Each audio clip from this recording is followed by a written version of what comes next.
deuxième atelier, qui est l'atelier B, les autres polluants particuliers. Là, sera donc co-animé par Mélanie Loridan et Erwan Dubédal. Donc Mélanie, c'est à toi pour une présentation du deuxième atelier, et avec peut-être un invité surprise qui vient d'arriver. Ah, chouette. En fait, donc dans cet atelier, on parlera donc des autres polluants particuliers. On en a parlé un peu en début dans le fond blanc avec Monsieur Sicolella, donc qui nous fera le plaisir d'intervenir sur le sujet, d'introduire en tout cas le sujet, et puis on aura aussi la participation de Patrick Enchant.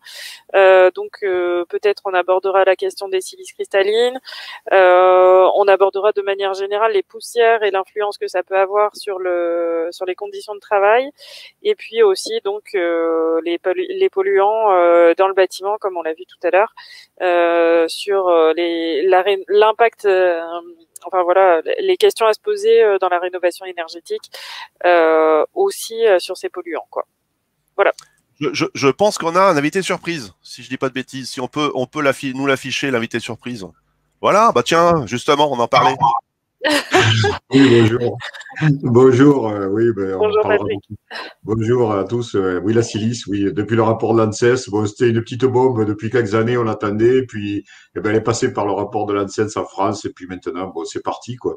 Donc, il va falloir réagir, il va falloir mettre en place tout ça, et puis, moi, je travaille au niveau européen là-dessus. Tout le monde en est conscient que rien ne sera plus comme avant maintenant par rapport à la silice. Et c'est vraiment, je dirais, c'est une grosse étape, quoi. On a connu l'amiante tous ensemble, et je pense que la silice, c'est la problématique là qui est partie pour quelques années.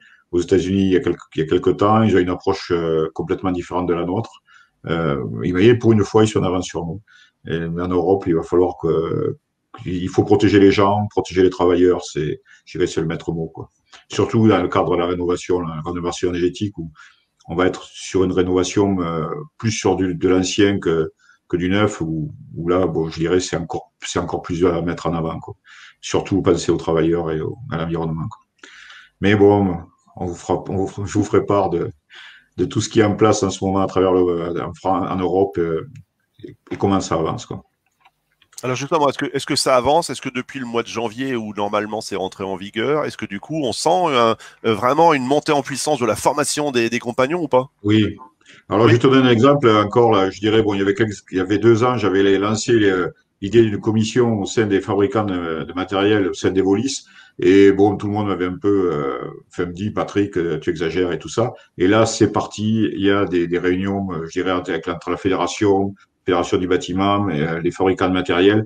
Tout ce qui était dans les tuyaux, là, je dirais, oui, ça y est, c'est parti maintenant.